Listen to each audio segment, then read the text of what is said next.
송아 송생각입니다. 오늘은 배설계에 대해서 배워보도록 하겠습니다. 배설계의 모든 것들을 한번 확인해 보도록 하겠습니다. 저번 시간에는 우리가 호흡계에 대해서 배웠습니다. 그래서 코, 기관, 기관지, 폐 등을 보고 우리는 호흡기관이라고 하는 거고, 이런 것들의 유기적인 모임을 보고 우리는 호흡계라고 한다는 점을 기억해 두시면 되고요. 산소를 흡수하는 순서를 보면요, 코에서 기관으로 가게 되고요, 기관에서 기관지로 가게 됩니다. 그리고 폐로 가게 되고 폐포로 가게 됩니다. 그리고 폐모세혈관으로 가겠죠. 반대로 폐모세혈관에서 폐포, 폐, 기관지, 기관, 코, 그리고 날숨으로 나가는 과정을 이산화탄소 배출 과정이라고 보면 되는 겁니다. 자, 그러면은 이런 들숨하고 날숨을 다시 한번 비교해 볼 텐데, 들숨은 숨을 들이마시라고 했어요. 갈비뼈 올라가죠? 횡격막 내려가죠? 흉곽의 부피 올라가죠? 흉곽의 압력 내려갑니다. 그리고 폐의 부피 올라가고 폐의 내부 압력 내려갑니다. 그러다 보니까 외부로부터 폐로 공기가 들어온다라고 했었고요. 날숨 같은 경우는 갈비뼈 내려가고 횡격막 올라가고 흉곽의 부피 내려가고 흉곽의 압력 올라가고 폐의 부피 내려가고 폐 내부의 압력이 올라갑니다. 그래서 폐에서 외부로 공기가 나간다라는 사실 기억해 두시라고 했었습니다. 그리고 외호흡과 내호흡도 잘 살펴보셔야 되는 건데, 폐포와 모세혈관 중에서 산소는 폐포가 농도가 높고요, 이산화탄소는 모세혈관이 농도가 높습니다. 그리고 산소의 경우에는 모세혈관하고 조직세포 중에서 모세혈관이 농도가 높고 이산화탄소는 조직세포가 농도가 높다고 했었습니다. 그래서 제가 여기서 짝대기 그으면 이동 방향 알 수 있다고 했었죠. 폐포에서 모세혈관으로 갔다가 조직세포로 가는 게 기체 이동 경로였고, 이산화탄소 같은 경우는 조직세포에서 모세혈관으로 갔다가 폐포로 간다고 얘기를 했었습니다. 잘 기억을 해두시면 되겠습니다. 자, 우리 몸에서 혈액의 노폐물을 어떻게 처리할까요? 우리가 물이 오염이 되면요, 하수 처리장에서 보통 이렇게 하수 처리가 되고 있습니다. 우리 몸도 혈액의 노폐물을 어떻게 처리할까요? 이거를 정화해주는 기관이 있습니다. 이것이 바로 배설기관이고요. 혈액 속에 노폐물을 걸러서 혈액을 깨끗하게 만든다는 점을 잘 기억해 두시면서 오늘 수업 내용을 배워보도록 하겠습니다. 오늘의 학습 목표는 배설기관의 구조와 기능을 알 수 있다, 노폐물이 배설되는 과정을 표현할 수 있다입니다. 자, 오늘도 재밌고 신나는 과학을 배워보도록 합시다. 자, 영양소로부터 생명활동에 필요한 에너지를 얻는 과정에서 노폐물이 생기게 됩니다. 그래서 우리는 이러한 영양소를 먹게 되는 거죠. 대표적으로 탄수화물, 지방, 단백질이 에너지를 생산할 수 있다고 했었습니다. 에너지원이죠. 그래서 여기 있는 거랑 산소 기차랑 만나게 되면은 이산화탄소랑 물도 생기게 되고요, 간혹 이렇게 암모니아가 생기게 됩니다. 그런데 이러한 암모니아는 독성이 매우 강하기 때문에 간에서 요소로 바뀌게 되고요, 이것이 물과 섞여서 오줌으로 나가게 된다는 점을 확인해 두시면 되겠습니다. 그래서 이러한 것들을 한번 자세하게 배워보도록 할 거고요. 자, 탄수화물하고 지방 같은 경우는요, 이산화탄소하고 물이 생성됩니다. 그래서 탄수화물하고 지방의 구성 원소가 탄소, 수소, 산소가 있다고 했었습니다. 미토콘드리아에서 산소와 반응을 하게 되면서 에너지가 생기게 되는 거죠. 그래서 이런 것들을 조합해 보게 되면은 이산화탄소가 나오기도 하고 물이 나오기도 한다라는 것을 확인할 수가 있습니다. 자, 그 다음에 단백질 같은 경우는요, 이산화탄소, 물도 당연히 생성이 되는데 구성원소 중에서 가장 큰 차이점이 질소가 있다고 했었습니다. 이 질소 때문에 암모니아가 생성이 되게 되는 것입니다. 자, 그리고 방금 전에도 얘기했지만 암모니아는 독성이 강하기 때문에 간에서 요소라는 걸로 바뀌게 되는 거고, 물하고 섞여서 오줌으로 나오게 된다라는 겁니다. 그래서 이런 영양소로부터 에너지를 얻는 과정에서 생성되는 노폐물, 즉 오줌을 몸 밖으로 내보내는 과정을 배설이라고 하는 겁니다. 그래서 옆에 있는 시바견을 딱 보시면은 이 시바견에서 오줌이 나오고 있죠. 이 오줌이 바로 노폐물이라고 보시면 되겠습니다. 그래서 산소랑 영양소가 반응을 하는 겁니다. 그래서 탄수화물, 지방 같은 경우에는 탄소, 수소, 산소만 있다고 했었고요. 단백질 같은 경우는 탄소, 수소, 산소가 있는데 질소가 또 추가된다라고 얘기를 했었습니다. 이러한 것들이 미토콘드리아라는 데에서요, 세포호흡을 하게 되는 거죠. 그래서 이 세포호흡을 하면서 가장 중요한 에너지를 얻게 되는 거고요. 이산화탄소도 발생하죠. 그런데 이산화탄소 같은 경우는 날숨을 통해서 나가게 되는 겁니다. 그리고 물 같은 경우는 날숨으로도 나가고요. 그 요소랑 섞여서 오줌으로 나오기도 하는 겁니다. 그리고 노폐물은요, 암모니아가 있습니다. 이 암모니아가 매우 독성이 강하죠. 그래서 간에서 요소로 바뀌게 되면서 물하고 섞여서 오줌으로 나오게 된다는 사실을 확인할 수가 있는 겁니다. 다시 정리를 해보면요, 이산화탄소는 폐에서 날숨으로 내보내진다는 것을 알 수가 있습니다. 그리고 물은 폐와 콩팥을 통해서 날숨과 오줌으로 내보내진다는 사실을 알 수 있죠. 이렇게 날숨으로 나가기도 하고요. 아니면은 이렇게 오줌으로 이렇게 물이 나가게 된다는 사실을 확인할 수가 있습니다. 그리고 독성이 강한 암모니아가 있습니다. 이 암모니아는 단백질에 의해서 세포호흡을 하다가 형성이 된다라고 했었고요. 간에서 요소로 바뀌게 되는 겁니다. 그러면 이 요소가 콩팥, 오줌관, 방광, 요도를 거쳐서 소변 배설을 하게 된다라는 점입니다. 자, 그럼 배설계를 살펴보도록 할 텐데, 배설계는요, 우리 몸에서 배설기 기능을 담당하는 기관들의 모임입니다. 그래서 생성된 노폐물을 몸 밖으로 내보내는데 관여하는 기관들의 모임이라고 보시면 되겠고요. 배설기관으로는 보통 콩 모양처럼 생겼다고 해서요, 콩팥이 있고요, 오줌관, 그리고 방광, 요도 등이 있다고 보시면 되겠습니다. 콩팥을 주로 많이 다루게 될 겁니다. 자, 콩팥은요, 주먹만한 크기입니다. 딱 제 주먹만한 크기라고 볼 수가 있겠고요. 강낭콩 모양입니다. 허리의 등 쪽에 좌우에 한 개씩이 있습니다. 그래서 총 2개가 있다는 점을 확인할 수 있습니다. 하나, 둘, 이렇게 있다는 점을 확인할 수가 있죠. 혈액 속에 노폐물을 걸러서 뭘 만드냐면은 오줌을 만들어내는 겁니다. 그래서 우리가 이런 식으로 배출을 할 수가 있게 되는 거고요. 참고로 얘기를 하자면은 이 혈액을 정화를 해주는 게 바로 콩팥인데 매 분마다 1.2리터씩 정화를 해주는 겁니다. 근데 이거를 계산을 해보니까 하루에 1700리터를 여과를 해준다라는 거죠. 엄청난 양인 거고요. 그러면은 몸에 1200리터의 피가 들어있는 건가요? 그건 아니에요. 7에서 8리터 정도의 혈액이 들어있는 거고, 이 혈액이 1700리터가 정화가 되려면은 약 400회 정도 정화 작업이 반복이 돼야 된다라는 겁니다. 그래서 엄청나게 많은 양을 콩팥에서 혈액을 정화하고 있구나, 이런 사실을 확인할 수가 있는 거죠. 자, 콩팥은요, 이제 반으로 갈라보면 이런 단면이 나오게 됩니다. 그래서 가장 이렇게 껍질 부분에는요, 콩팥 겉질이라고 합니다. 그리고 약간 안쪽에 이런 부분을 보고 우리는 콩팥 속질이라고 하게 되는 거고요. 약간 깔때기처럼 생겼죠? 이런 콩팥하고 연결된 깔때기를 보고 우리는 콩팥 깔때기라는 표현을 쓰게 되는 겁니다. 그리고 콩팥 동맥 같은 경우는요, 더러운 혈액이 들어오는 겁니다. 노폐물이 많은 혈액이 들어오게 되는 거죠. 그래서 이렇게 들어가게 되는 거고, 여기서 정화 작업을 거치고 깨끗해진 혈액이 콩팥 정맥을 통해서 나가는 겁니다. 그래서 깨끗한 노폐물이 적어진 혈액이 밖으로 나가게 되는 게 바로 콩팥 정맥이라고 보시면 되겠습니다. 콩팥 겉질과 콩팥 속질에는요, 오줌을 만드는 기본 단위인 네프론이 있습니다. 그래서 이 콩팥 겉질과 속질 부분을 확대를 하게 되면요, 이렇게 사구체, 보음원 주머니, 세뇨관 이런 것들이 있다는 것을 확인할 수 있죠. 이런 것들을 보고 우리는 네프론이라고 하는 겁니다. 네프론은요, 오줌을 만드는 기본 단위고요. 여기서 오줌이 생성된다고 보시면 되겠습니다. 그래서 네프론은요, 사구체, 보먼 주머니, 세뇨관으로 이루어져 있습니다. 그래서 이 콩팥 동맥이 실타래처럼 연결되어 있는 이 부분이 바로 사구체고요. 그거를 감싸고 있는 주머니가 바로 보먼 주머니입니다. 이거 보먼 주머니 아래로 이렇게 긴 관이 연결되어 있는데 이것을 보고 우리는 세뇨관이라고 합니다.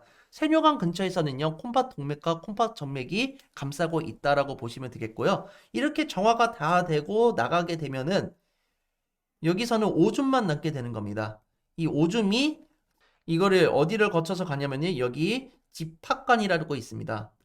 집합관을 거친 다음에 바로 이제 아래쪽으로 콩팥 깔때기로 가게 되는 겁니다. 이런 과정을 잘 기억을 해주면 되겠습니다. 그래서 이 콩팥 한 개의 이 네프론이라는 건요, 한 100만 개 정도 있습니다. 양쪽에 콩팥이 2개 있죠. 그러다 보니까 200만 개 정도 있다라고 생각을 하셔도 되겠습니다. 그래서 내프론은요, 사구체, 보몬주머니, 세뇨관이 있다라는 거고요. 사구체는 둥글게 묻혀있는 이제 모세혈관 덩어리라고 보시면 됩니다. 그래서 아래에 있는 현미경으로 확대한 것을 보면요, 모세혈관이 실처럼 뭉쳐져 있는 부분을 보고 우리가 사구체라고 보시면 되겠습니다. 그래서 콩팥 동맥이 뭉쳐져 있는 부분이라고 보시면 되고요. 그거를 둘러싸고 있는 주머니가 바로 보몬주머니입니다. 그래서 사구체를 감싸고 있는 주머니 모양의 구조라고 보면 되고요. 세뇨관 같은 경우는요, 보몬주머니와 연결된 가늘고 긴 간이라고 생각을 하시면 되겠습니다. 이게 콩팥 동맥과 콩팥 정맥이 감싸고 있다라고 보시면 되겠어요. 자, 그 나머지 기관을 먼저 배우고 나서 이제 오줌이 생성되는 과정을 한번 배워보도록 할 텐데요.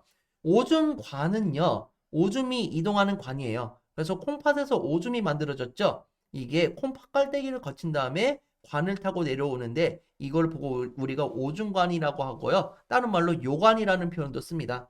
그래서 여러분 요강이 뭔지 아십니까? 옛날 사람들이 오줌을 싸면은 이렇게 요강 안에다 오줌을 써놓은 다음에 나중에 한꺼번에 버리기도 하고 그렇죠. 이 요강의 이 요자가 오줌을 나타내는 겁니다. 그래서 이 오줌 대신에 요라는 말을 쓰기도 합니다.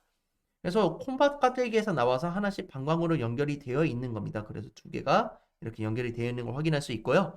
방광은요, 오줌관 끝에 연결된 근육질 주머니입니다. 그래서 여기서 오줌을 저장해 놓는다고 하는 거고요. 요도는요, 방광에 모인 오줌이 어느 정도 많이 쌓이게 되면은 밀어내면서 이제 몸 밖으로 나가야 되겠죠. 이 몸 밖으로 나가는 통로를 보고 바로 우리는 요도라고 하는 것입니다. 자, 그러면 다시 콩팥으로 돌아와서요, 네프론에 대해서 조금 더 자세히 살펴볼 필요가 있습니다. 그래서 사구체는요, 이런 곳이라는 거 기억해 두시고, 보몬주머니는 사구체를 감싸고 있다. 세뇨관은 보몬주머니랑 연결된 가늘고 긴 관이라고 생각하시면 되겠습니다. 자, 더러운 노폐물이 많은 콩팥 동맥에서요, 그 콩팥 정맥으로 이렇게 연결되게 되는 거고요. 콩팥 정맥 같은 경우는 노폐물이 줄어들게 되는 거죠. 그럼 깨끗해진 혈액으로 다시 온몸으로 공급이 되게 되는 겁니다. 그리고 오줌이 이렇게 세뇨관을 거치게 되면은 오줌이 완성이 되는 거고요. 이게 집합관을 거친 다음에 콩팥 깔때기로 이렇게 이동이 된다라는 사실을 확인해 두고 시작을 해보도록 하겠습니다. 그래서 오줌의 생성 과정을 여기 있는 그림을 보면 좀 자세히 이해할 수가 있습니다. 금성교과서에서 나온 그림 자료인데요. 콩팥 동맥에서 이렇게 뭉쳐져 있는 이 실타래 같은 걸 보고 우리는 사구체라고 한다고 했었습니다. 여기선 노폐물이 많겠죠. 그런데 우선은 이 여과가 되는 과정에서는요, 작은 물질만 통과를 하는 겁니다. 그래서 노폐물만 이동하는 것뿐만 아니라 물이나 포도당, 아미노산, 요소, 무기염료, 노폐물 이런 것들이 이동을 한다라는 겁니다. 그래서 여기에서 이동하는 이 첫 번째 과정을 보고 우리가 여과라고 하는 거고요. 두 번째로 재흡수라는 게 일어납니다. 물이나 포도당, 아미노산, 무기염료는 6대 영양소잖아요. 이런 것들은 우리 몸에 필요하기 때문에 다시 혈관으로 흡수를 하는 겁니다. 이런 흡수 과정을 보고 우리는 재흡수라고 하는 거고요. 마지막으로 노폐물을 미처 여기서 사고차에서 보몬주머니로 이동하지 못한 노폐물이 있을 겁니다. 이 노폐물을 다시 오줌으로 내보내야 되겠죠. 이런 과정을 보고 우리는 분비라고 하는 겁니다. 그래서 노폐물을 모세혈관에서 세뇨관으로 이동을 시켜준다라고 보시면 되겠습니다. 이런 과정을 이제 하나하나 정리를 해볼 거고요. 네프론에서 여과, 재흡수, 분비 과정이 일어난다는 사실을 꼭 기억을 해두시기 바랍니다. 자, 그래서 여과는요, 콩팥으로 들어온 혈액이 사고체라는 데에 지나게 되겠죠. 이 지나는 동안에 혈액 성분중 크기가 큰 거는 못 지나갑니다. 작은 것들만 지나갈 수 있어요. 그래서 이 작은 요소인 포도당이나 물, 요소 같은 경우가 있어요. 이런 것들은 보몬주머니로 이동을 하게 되는 겁니다. 단백질은 이동이 가능한가요? 불가능한가요? 단백질은 크기가 크기 때문에 통과를 할 수가 없습니다. 그래서 뭐 이렇게 작은데 이만한 게 이 망을 지나갈 수가 없겠죠. 그렇기 때문에 이런 것들은 지나갈 수가 없습니다. 뭐 단백질이라든지 적혈구 같은 경우는 크기가 크기 때문에 못 지나가는 겁니다. 특히 오줌에서 피가 발견된다. 그러면 좀 심각한 겁니다. 왜냐면은 적혈구가 지나가면 안 되는데 지나가졌다는 얘기거든요. 그래서 이런 경우에는 병원에 꼭 가보셔야 된다라는 겁니다. 그래서 여과 과정은요, 사구체에서 보몬주머니로 이동하는 과정이다라는 거를 꼭 기억을 해두시면 되겠고요. 여과가 되는 거랑 안 되는 거랑 걸 꼭 구별을 해두셔야 됩니다. 그래서 여과가 되는 것은 분자의 크기가 작은 물질이고요. 물, 포도당, 요소, 무기염료가 대표적이라는 겁니다. 그리고 여과가 안 되는 건요. 분자의 크기가 큰 물질, 단백질이나 적혈구 같은 것들이 지나갈 수가 없다는 거 기억을 해두시면 되겠습니다. 그래서 다른 그림으로 보게 되자면요. 이렇게 간단한 그림으로도 볼 수 있습니다. 여기 있는 게 사구체, 아래 있는 게 보문주머니라고 볼 수 있겠죠. 여기에서 이렇게 이동하는 과정을 보고 우리가 여과라고 볼 수가 있는 겁니다. 그래서 물, 포도당, 요소, 무기염료 등은요. 분자의 크기가 작기 때문에 작은 물질이 여과가 되는 거고요. 혈구, 단백질 등의 분자 크기가 큰 물질은 여과가 되지 않는다라는 점을 확인해 두시면 되겠습니다. 그래서 단백질은 이동 못하고 요거 나머지 세 개는 이동이 가능하다 볼 수 있죠. 자, 그 다음에 제흡수라는 게 있습니다. 제흡수는요, 보먼주머니 속의 액체가 세뇨관을 지나는 동안 몸에 필요한 물, 포도당 이런 것들을 다시 흡수를 해야 된다는 겁니다. 그래서 세뇨관을 둘러싼 모세혈관으로 이동하는 과정입니다. 그래서 그 세뇨관에서 모세혈관으로 이동하는 과정이라고 보면 되겠고요. 이 물, 포도당, 무기염료 같은 경우는 다시 재활용을 할 수가 있겠죠. 그래서 세뇨관에서 모세혈관으로 이동한다는 점을 꼭 기억을 해두시고요. 보먼주머니에서 이제 뭐 요소나 포도당, 물이 이동을 하다가 이렇게 모세혈관 쪽으로 다시 들어가는 요 부분이 있습니다. 이것을 보고 우리는 재흡수라고 하는 겁니다. 세뇨관에서 모세혈관으로 이동하게 되는 거고요. 포도당, 아미노산은 모두 재흡수가 되고 물과 무기염료도 대부분 재흡수가 됩니다. 대부분이라고 하면 일부는 빠져나갈 수도 있나요? 필요한 만큼을 취했다면 나머지는 그 오줌과 함께 나갈 수 있게 되는 겁니다. 자, 분비는요, 여과되지 않고 혈액 속에 남은 노폐물을 세뇨관에 둘러싼 모세혈관에서 세뇨관 쪽으로 빠져나가는 과정입니다. 그래서 미처 사구체에서 거르지 못한 노폐물이 살짝 남아 있을 수 있겠죠. 이것도 깔끔하게 내보내기 위해서 모세혈관에서 세뇨관으로 이제 이동을 한다라는 겁니다. 그래서 모세혈관에서 세뇨관으로 이동한다는 점을 기억해 두시면 되겠고요. 여기서 딱 보시면은 콩팥 정맥에 있는 요 요소를 이렇게 내보내게 되는 겁니다. 그래서 노폐물이라든지 요소 같은 게 남아 있다면은 이렇게 분비 과정을 거쳐서 내보내게 된다라는 겁니다. 사구체에서 미처 여과되지 못한 노폐물의 일부가 분비된다는 점을 확인해 두시면 되겠습니다. 그럼 오줌의 배설 경로를 다시 한번 확인해 보도록 할 텐데요. 더러운 피가 콩팥 동맥으로 간다고 했었습니다. 그러면은 여기서 노폐물이 네프론으로 들어가야 되겠죠. 그 네프론에서 사구체에서 시작을 하는 겁니다. 사구체에서 보먼주머니로 노폐물이 가게 되는 거고요. 이렇게 쭉 지나가다 보는데 세뇨관을 지나가게 되겠죠. 그리고 모세혈관에서 또 세뇨관 쪽으로 노폐물이 들어오게 되는 거고, 이렇게 다 돌고 나가면은 집합관이라는 데가 있습니다. 여기서 이제 오줌이 모이게 되면서 콩팥 깔때기로 나가게 되는 겁니다. 그러면은 이 콩팥 깔때기가 어디로 연결되어 있냐면요, 오줌관하고 연결되어 있습니다. 이 오줌관을 거친 다음에 방광에 오줌이 임시로 저장이 되게 되고요. 어느 정도 꽉 들어찼다 그러면은 요도를 통해서 밖으로 배출이 되게 된다는 사실을 알 수가 있습니다. 이게 바로 오줌의 경로이고요. 콩팥 동맥을 시작해서 사구체, 보문주머니, 세뇨관, 집합관, 콩팥 깔때기, 오줌관, 방광, 요도, 몸 밖으로 나간다는 사실을 순서대로 잘 기억하면 되겠습니다. 정리를 해보자면요. 여과 재흡수 과정에서 거친 다음에 세뇨관에 남은 액체는 오줌이 되어 있다는 거예요. 그래서 오줌을 생성하는 것이 바로 네프론이라고 보시면 되는 거고, 네프론의 세뇨관을 지나면서 콩팥 깔때기로 이 오줌이 가게 되는 거고, 오줌관을 지나가지고 방광에 저장이 되는 겁니다. 그 다음에 이 방광에서 이제 오줌이 많이 차면 밖으로 나와야 되겠죠. 요도를 거쳐서 몸 밖으로 나간다라는 사실을 확인해 두시면 되겠습니다. 그래서 콩팥은 우리 몸에서 상당히 중요한 역할을 하는데 어떤 역할을 하는지 다시 한번 살펴보도록 하겠습니다. 콩팥은 우선 노폐물을 제거하는 것이 가장 중요하죠. 이번 배설계의 목적이라고도 볼 수가 있는데 우리가 섭취하는 음식은 대부분 단백질, 지방, 탄수화물들이었습니다. 이런 물질들이 우리 몸의 성장과 회복에 필수적인 요소인데 그런 에너지를 생산하고 남은 노폐물이 건강을 해칠 수가 있습니다. 그래서 이런 노폐물을 없애주는 역할을 하는 게 바로 콩팥의 역할입니다. 그리고 콩팥은 우리 몸의 수분 균형을 유지해 주기도 합니다. 그리고 우리 콩팥은 몸의 전해질 균형도 유지를 시켜줍니다. 적절한 칼슘과 마그네슘, 아연 이런 것들이 들어있을 수 있게 도와주고 있고요. 그 다음에 혈압을 조절해주는 역할을 합니다. 그래서 콩팥은 수분 균형과 혈압 조절 물질이 레닌이 분비된다고 합니다. 그래서 이걸 이용해서 혈압을 조절해주고 있고요.